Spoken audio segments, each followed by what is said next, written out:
Gold, trusted gold buyers. మీరు తాకట్టు పెట్టిన బంగారాన్ని విడిపించి ఈ రోజు ఉన్న మార్కెట్ ధరకు కొనబడను. స్కూల్ స్కిప్ చేయాలని చెప్పి సినిమాకి వెళ్ళినా ఒకే సినిమాకి వెళ్ళారంటే అక్కడ కృష్ణ గారి మీద ఎంతో కొంత అభిమానం అయ్యే ఉన్నట్టుంది. కృష్ణ గారు అయ్యే చాలా అభిమానం. ముందు ఫస్ట్ కృష్ణ గారు, తర్వాత చిరంజీవి గారు.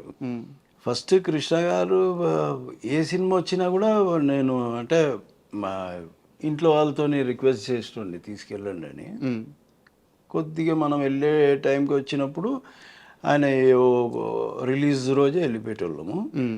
అట్లాంటిది మా గ్రూప్ కూడా ఉండింది బాగా. కృష్ణ గారు అప్పుడు టీవీలో ఆయన సినిమాలు సాటర్డే సండే వేసేవాళ్ళు, యాడ్ ఇచ్చేవాళ్ళు.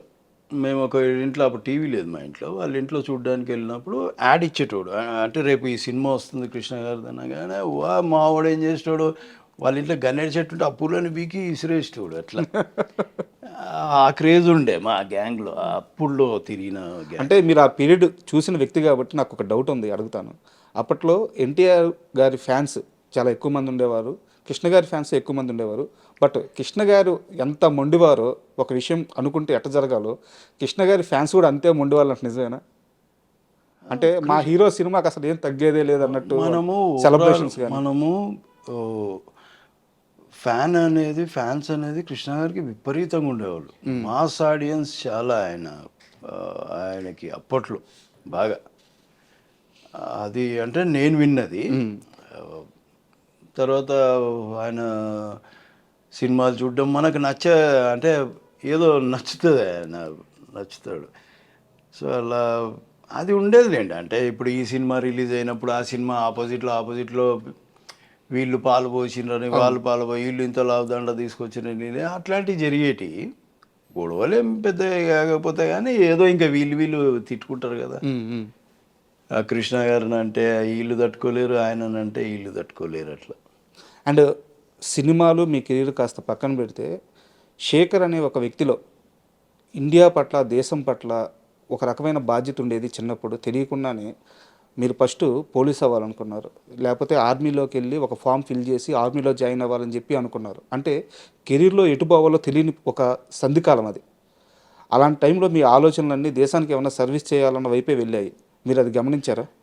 అది అంటే సర్వీస్ అనేది ఒక రకంగా పక్కన పెడితే సినిమా ఇన్ఫ్లుయెన్స్ ఎక్కువ ఉండేది నాకు.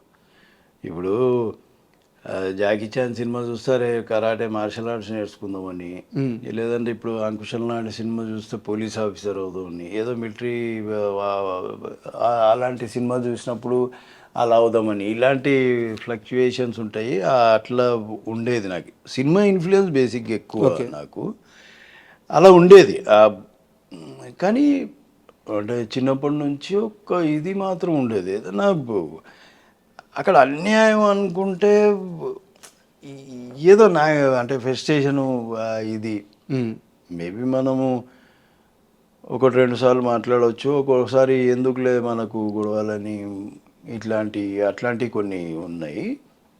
బేసిక్గా నచ్చదే, మనకెందుకులే అని పోయే మనస్తత్వం కూడా అనిపించదు. ఓకే, అట్లాంటి. సో ఆ పీరియడ్ నుంచి మీరు దేవదాస్ కనకాల గారి ఇన్స్టిట్యూట్లో జాయిన్ అయ్యారు, అక్కడ ఫిల్మ్ ఇన్స్టిట్యూట్లో ట్రైనింగ్ తీసుకున్నారు. మీరు ఈ విషయం చాలా ఇంటర్వ్యూలో చెప్పారు. బట్ ఆ పీరియడ్లో మీ బ్యాచ్మేట్స్ అంటే ఎవరు ఉండేవాళ్ళు? నా బ్యాచ్మేట్స్ సమీరు, రాఘవ, ఓకే, రాజీవ్ వాళ్ళ ఇన్స్టిట్యూటే, రాజీవ్, నేను, ఇంకా సుధీర్ అని ఒకతను, మహేందర్ అని ఒకతను, కొందరేమో డైరెక్షన్ డిపార్ట్మెంట్లోకి వెళ్ళారు, లింగమూర్తి అని, మాధవ్ అని, వీళ్ళందరూ ఈ సీరియల్లో ఇప్పుడు మేజర్ డైరెక్షన్ చేస్తున్నారు. కొందరు ఈపీలుగా వెళ్ళిపోయారు ఛానళ్ళలోకి, ఒకరిద్దరు సినిమా డైరెక్షన్లోకి కూడా వెళ్ళారు. పేర్లు నాకు ఆయన రమణ అని ఒక ఆయన ఉన్నారు, ఆయన కొందరు పేర్లు గుర్తులేవు నాకు. ఓమర్ అని ఒక అతను ఉండేవాడు, అతను బేరీ నుంచి వచ్చాడు డైరెక్షన్ డిపార్ట్మెంట్. అప్పుడు మాతోనే మా బ్యాచ్ అతను. మీ బ్యాచ్లో మీతో పాటు ట్రైనింగ్ తీసుకున్న వాళ్ళు ఈరోజు ఒక మంచి పొజిషన్లో ఉన్న వ్యక్తులు అంటే ఒక ఇద్దరు ముగ్గురు పేర్లు చెప్పండి. ఎవరు? ఇద్దరు ముగ్గురు. రాజీవ్ నెంబర్ 1, సమీర్, రాఘవ, మిగతా వాళ్ళు అంతా ఇది అవ్వలేదు. అందులో నేనున్నాను, నేను ఒక 4 మా బ్యాచ్ మేము ఒక ఓవరాల్ అమ్మాయిలు అబ్బాయిలు కలిపి ఓ 15 మంది. కల్పన అని ఒక అమ్మాయి ఉండింది. ఆ అమ్మాయి చాలా సీరియల్లో చేసింది, మ్యారేజ్ చేసుకొని వెళ్ళిపోయింది. కల్పన, ఈటీవీ కల్పన, సీరియల్స్ వాళ్ళిద్దరు సిస్టర్స్, కవిత కల్పన అని వాళ్ళు ఉండేవాళ్ళు. ఇంతే, అమ్మాయిలు ఎక్కువ ఉండేవాళ్ళు కాదు మా దగ్గర.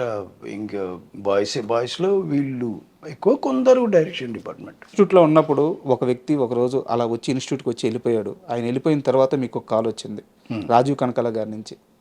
ఒక యాడ్ షూట్లో యాక్ట్ చేయాలి, డైరెక్టర్ పేరు రాజమౌళి, సో అడుగుతున్నారు యాక్ట్ చేస్తారా అని అడిగారు. ఆ రోజు మీరు ఎస్ చెప్పారు. ఆ రోజు ఎస్ చెప్పకపోతే ఈరోజు చంద్రశేఖర్ ఎలా ఉండేవారు? ఎస్ చెప్పకపోవడానికి అది సమస్య లేదు అది. ఎందుకంటే మనం ఇన్స్టిట్యూట్లోకి వచ్చిందే వేషాల కోసం. ఎట్లా అంటే ఇన్స్టిట్యూట్లో జాయిన్ అయితే వాళ్ళు కూడా వేషాలు కల్పిస్తారు అనేది ఒకటి నానుడి, అది వినేవాడిని నేను. అలా సరే వాళ్ళ ద్వారా కూడా మనం వెళ్ళొచ్చు కదా అనే ఫీలింగు. ఎందుకంటే నాకు అవతలలో అప్రోచ్ అయ్యి మాట్లాడే ధైర్యం కానీ, లేదంటే కలపగోలుతనం కానీ లేదు నాకు ముందు నుంచి. తెలిసింది, చాలా మంది చెప్పారు. సో నేను ఆ రోజు చంద్రశేఖర్ ఎల్లేటి గారు, రాజమౌళి గారు ఇద్దరు వచ్చారు ఆ రోజు. అది ఎలక్ట్రానిక్ మీడియా యాడ్స్ అని నాకు అవి ఏం తెలీదు. వచ్చారు, ఎవరో అని పరిచయం అయ్యారు. అప్పుడు అందరూ సరే రాజీవ్ పరిచయం చేశాడు, సరే వెళ్ళిపోయాను. అప్పుడు మన దగ్గర మొబైల్ కూడా లేదు. మొబైల్ మొబైల్ ఉందనుకుంటా, మొబైల్ అప్పుడే వచ్చింది అనుకుంటా. అయితే రాజా ఇంటి నుంచి ఫోన్ చేశాడు నాకు, నేను వెళ్తూ ఉంటే, శేఖర్ ఇట్లా యాడ్ ఉందంట, ఒకటి ఇట్లా కొద్దిగా టీజ్ చేసేది ఉందంట, అది ఇది అట్లాంటి సిచ్యువేషన్. అయితే సరే అన్నాను, వస్తాను. మార్నింగ్ షూటింగ్ అక్కడెక్కడ జరుగుతుంది, టీఆర్ఎస్ ఆఫీస్ ఆ బ్యాక్ సైడ్, అటు సైడ్ జరుగుతుంది. బైక్ ఉందా అని అడిగారు. ఆడిపోయినా, అయ్యో లేదండి కైనెటిక్ బైక్ వస్తుందా, వేరే బైక్ ఇస్తున్నారు. రాజమౌళి గారితో వస్తుంది బైక్, యమహా. నేను అన్నా, అయ్యో బైక్ రాదు సార్ నాకండి. అయ్యో బైక్ రాదా అని ఇంకా అట్లనే కైనెటిక్ హోండా మీదనే చేయించారు ఆ షాట్లు. ఓకే, అలా ఇంకొక యాడ్లోకి పిలిచారు, అలా ఇంకొక యాడ్, అలాగా రాజమౌళి గారితో కొద్దిగా ఫ్రీనెస్ వచ్చింది. తర్వాత ఆయన్నే సీరియల్లోకి పిలిచారు. సీరియల్లో ఒక వేషం ఉంది, ఒక మా అంటే 13 ఎపిసోడ్లు వస్తాయి, శాంతినివాసం.